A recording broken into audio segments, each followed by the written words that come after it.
سر پوچھے کہ پاکستان کی بڑی بدقسمتی ہے کہ ہمارے یہاں ہر ادارے کو جو ہے متنازع بنایا جا رہا ہے، ہر ادارے کو جو ہے بے توقیر کیا جا رہا ہے۔ اس کی تازہ ترین مثال جو ہے وہ اسلام آباد ہائی کورٹ کے 6 ججز نے خط لکھا جس میں پاکستان کے 7 اداروں پہ انٹیلیجنس ایجنسیز کے اوپر جو ہے بڑے خطرناک قسم کے الزامات لگائے گئے۔ اچھا، اب ظاہر ہے کہ میں نے الزامات کی تفصیل میں نہیں جاؤں گا، آپ ان کے بارے میں بڑی اچھی طرح سے واقف ہیں، ٹی وی پہ سن چکے ہیں، سوشل میڈیا میں بڑی دھوم ہے، اخبارات میں تفصیلات چھپ چکی ہیں، تو میں آپ کا قیمتی وقت ضائع نہیں کروں گا۔ لیکن یقیناً اس پہ ہمیں بات کرنی چاہیے کہ اس کے محرکات کیا ہیں اور اس کا آج ہماری سیاست پہ کیا اثر پڑا ہے اور اس کے آنے والے دنوں میں کیا اثر پڑ سکتا ہے۔ یہ ہمارے سامنے بنیادی سوال ہونے چاہیے۔ پاکستان کے جو بہت سارے میں سمجھتا ہوں کہ افراد ہیں، بڑے خلوص کے ساتھ سمجھتے ہیں کہ جن ججز نے یہ خط لکھا ہے وہ کسی قسم کے قومی ہیرو ہیں، وہ اس ملک میں انکار کی علامت بن گئے ہیں، یہ ان کا دعویٰ ہے۔ وہ سمجھتے ہیں کہ جی ڈیفائنس جو ہے یہاں سے شروع ہوتی ہے اور وہ سمجھتے ہیں کہ اس کے بعد جو ہے کوئی بہت بڑی یہاں سے اس خط کے نتیجے میں اس کے وطن سے کوئی بہت بڑی تبدیلی رونما ہوگی۔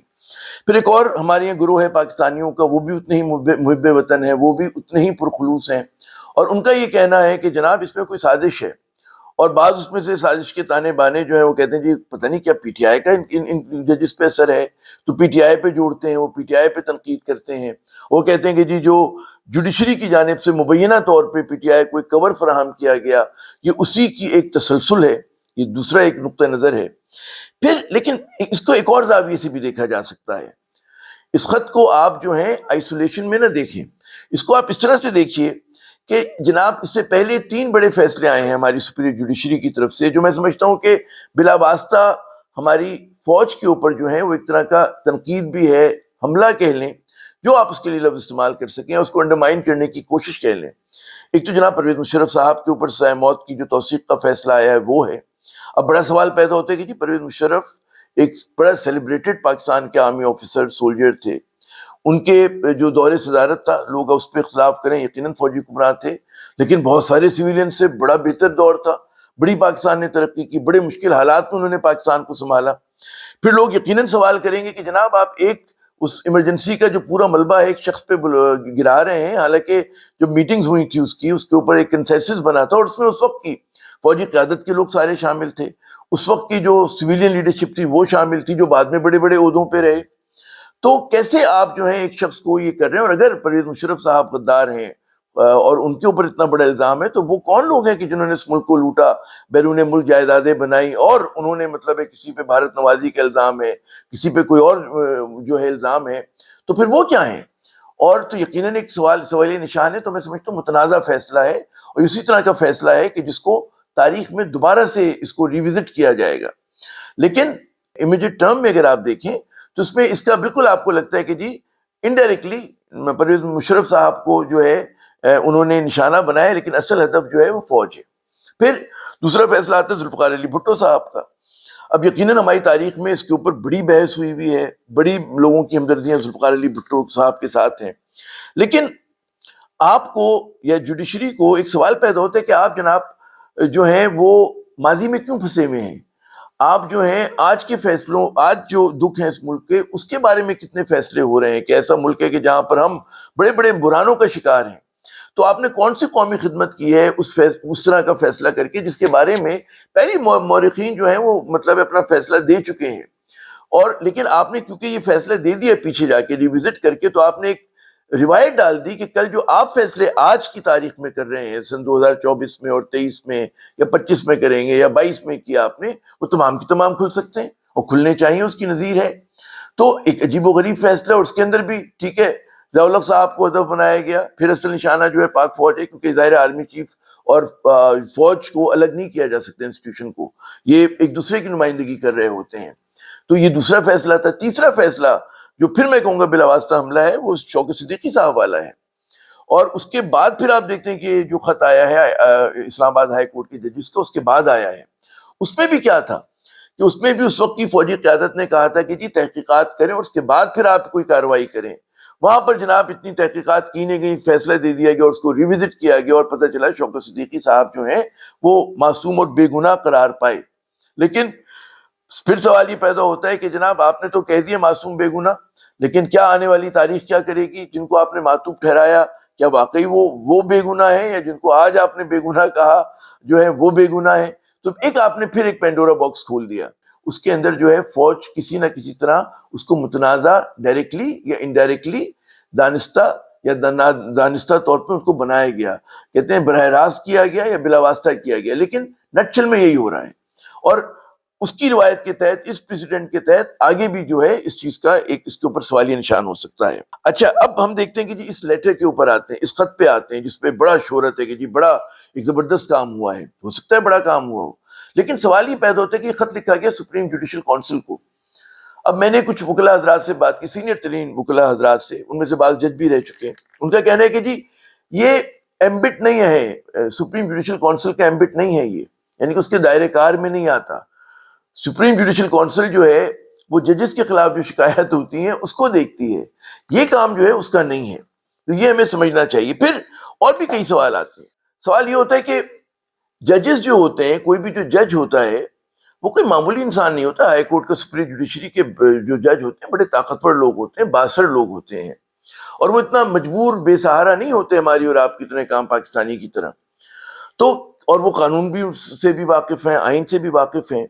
تو انہیں پتہ ہونا چاہیے کہ جی سب سے پہلے تو جا کے آپ, اگر کسی کے ساتھ کوئی زیادتی ہو رہی, کسی کو دھمکی ملی ہے, کسی کا مبینہ طور پر رشتہ دار کو اغوا کر لیا گیا ہے, بقول جیسے کہ الزامات لگائے گئے ہیں, تو سوال یہ پیدا ہوتا ہے کہ بھئی جا کے پولیس میں رپورٹ درج کرنی چاہیے تھی. یہ جو ٹریجڈی آف ڈیلے ہوئی ہے, یہ جو ایک دیر کر دینے کا لمحہ, یہ کیوں ہوا ہے؟ کیا وجہ ہے کہ اتنے عرصے خاموش رہے, اور کس چیز نے خاموش کیا؟ اور جب مطلب ہے اب جرت آ گئی تو جرت پہلے کیوں نہیں آئی تھی آپ کے پاس؟ تو یہ ایک بڑا بنیادی سوال ہے. پھر صرف الزامات لگا دینا کافی نہیں ہوتا, یہ بھی ہوتا ہے کہ ان الزامات کو آپ ثابت کیسے کریں گے. بقول آپ کے کہ جی ریکارڈنگز ہیں اور ان کو ٹیپ کیا گیا, فلاں کیا گیا. سوال پیدا ہوتا ہے کب لگائے گئے ٹیپ, کس کے دور میں, مطلب ہے وہ جو اپریٹس تھے, وہ جو چیزیں لگائی گئی تھی, کیمرہ لگایا گیا تھا, دیگر چیزیں تھی, کب لگائی گئی؟ اور ظاہر ہے کہ عجیب بات ہے کہ جی جو لوگ اتنا مطلب ہے کہ ان کا سرویلنس اتنا زبردست ہو, وہ جب رینوویشن ہو رہی ہو تو اس سے پہلے وہ چیزوں کو اپنے جو ان کا جو بھی چیزیں ان کو ہٹا نہیں سکتے تھے. بڑے سوالیہ نشان ہے. تو اصل میں بات صرف الزام لگانا کافی نہیں ہوتا, ان الزامات کو ثابت کرنا بھی ہوتا ہے. تو یہ بھی ان کو سمجھنا چاہیے. ہمیں پتہ ہے کہ ہمارے یہاں جو ججز ہیں وہ پولیٹیکل انفلوئنس کے تحت جو ہے دھڑے بندی ہے, اس کے اندر ان کی تقرریوں کے اندر, ان کے اپوائنٹمنٹس میں ایک سوالیہ نشان ہوتا ہے, اس میں سیاسی اثر و نفوذ ہوتا ہے, اس میں لوگ کوشش کرتے ہیں کہ جو ان کے ہم خیال لوگ آ جائیں. ود ان دا عدلیہ بھی اس بات کی کوشش ہوتی ہے, اور جو بڑی پولیٹیکل پارٹیز ہیں وہ بھی یہ کوشش کرتی ہیں. اس کے ساتھ ساتھ ہمارے یہاں دھڑے بندی بہت زیادہ ہے. اس کی آپ کو مجھے مثالیں دینے کی ضرورت نہیں, آپ واقف ہیں. تو وہاں پر بھی معاملات جو ہیں اتنے سیدھے سادے نہیں ہیں ہماری عدلیہ کے اندر, بالکل دیکھیں. اور اس میں پھر جو آپ کے کور وہ ہیں, مطلب ہے آپ کی جو ذمہ داری ہے, اس میں آپ کہاں پہ کھڑے ہوئے ہیں؟ اس میں پاکستان اگر 129ویں نمبر پر ہے قانون کی حکمرانی پر, اور مطلب ہمارے یہاں ہزاروں لاکھوں کیسز پینڈنگ ہے, اور ہمارے یہاں جو ہے ایک عام آدمی کے لیے تو مطلب ہے اس کا مطلب ہے کہ کیس اگر شروع ہوا ہے تو دادا کے زمانے میں شروع ہوا ہے, تو پوتے کے زمانے میں اگر فیصلہ آ جائے تو بڑی بات ہوتی ہے. تو بہت سارے مطلب ہے ایک سوالیہ نشان ہیں. اور پھر ججز کے کنڈکٹ کے اوپر سوالیہ نشان ہے. کون بھول سکتا ہے بھی, آپ یہ ان دھمکیوں کا ذکر کر رہے ہیں تو سب کو یاد ہے کہ کون سے سیاستدان کس جج کو کال کیا کرتے تھے, وہ بریف کیس لے کے کون سے مطلب جج جو تھے, ججز کے جو تھے وہ پیسے بانٹے جا رہے تھے. سپریم کورٹ آف پاکستان پہ حملہ ہوا تھا, سب کو پتہ ہے. تو یہاں پر جو ہے ہر پلیئر جو ہے اس کے اوپر کوئی نہ کوئی بہت بڑا الزام ہے, اور اس کے اوپر اگر آپ وہ دیکھیں تو میں یہ جسٹیفائی نہیں کر رہا ہوں کہ بالکل تحقیقات ہونی چاہیے اگر کسی نے ججز کے اوپر زور زبردستی کی کوشش کی ہے. لیکن میرا سوال ہے کہ ججز پہ زور زبردستی خود ایک سوالیہ نشان ہے, اور اتنی دیر کیوں ہوئی؟ تو یقیناً تحقیقاتوں اور دودھ کا دودھ پانی کا پانی الگ ہونا چاہیے.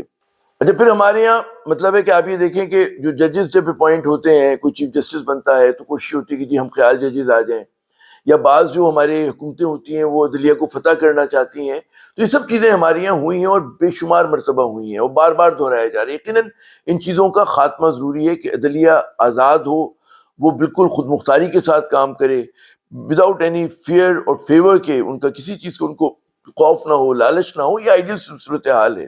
لیکن ظاہر ہے پاکستان ایک ترقی پذیر ملک ہے, اور اس میں جسٹیفائی نہیں کرتے آپ اس چیز کو, لیکن چیزوں کو ایک آپ کو بڑے پس منظر میں دیکھنا ہوتا ہے، ٹوٹیلٹی میں دیکھنا ہوتا ہے. تو بظاہر جو ہے چیف جسٹس آف پاکستان قاضی فیض عیسیٰ صاحب نے بڑا دبنگ اعلان کیا کہ جی ہم ایگزیکٹو کی مداخلت بالکل عدلیہ کے کاموں میں برداشت نہیں کریں گے. انہوں نے انکوائری کمیشن بھی بنا دیا، ابھی اس کے ٹرمز آف ریفرنس آنے ہیں، کوئی کہتے ہیں کہ ریپیوٹڈ جج اس کی جو ہے اس کو لیڈ کریں گے. بہت اچھی بات ہے، ایسے ہی ہونا چاہیے، تحقیقات ہونی چاہیے. لیکن کہتے ہیں نا کہ دوسروں پہ انگشت مائی سے پہلے اپنے جو گھر کو سیدھا کرنا، putting your house in order, یہ بھی بہت ضروری ہے. اب جس طرح ہمارے یہاں جتنا اس کے اوپر طوفان مچا ہوا ہے، اب ایک سوال ہے کہ واقعی حقیقتاً کوئی طوفان ہے، اس سے واقعی کوئی تبدیلی ہوگی، اس سے مزید مطلب ہے چیزیں بہتری کی طرف جائیں گی، یا یہ پھر چائے کی پیالی کا طوفان ثابت ہوگا، یہ بھی ہمیں دیکھنا ہے. لیکن جو روایت ہے اور جس طرح سے ہم دیکھ رہے ہیں کہ جو تقسیم ہے، تو فی الحال اس کے نتیجے میں جو چیز نظر آتی ہے وہ یہ ہے کہ جی ہمارے ہر ادارے کو، جو میں نے شروع میں کہا کہ مزید بے توقیر کیا جا رہا ہے، ہر ادارے کو مزید متنازع بنایا جا رہا ہے، اور اس کے نتیجے میں اس طرح کی جو خطوط ہوتے ہیں اور اس طرح کے جو ڈیلیڈ آپ کو تھاٹس آتی ہیں کہ جی اب اس چیز کے اوپر ہم شکایت کر دیتے ہیں، اس چیز کو ریز کرتے ہیں، اس سے پاکستان کی سیاست جو ہے مزید زہریلی اور منقسم ہوتی ہے. عامر زیب کو اگلے ویلاگ کے لیے اجازت دیجیے گا. خدا حافظ.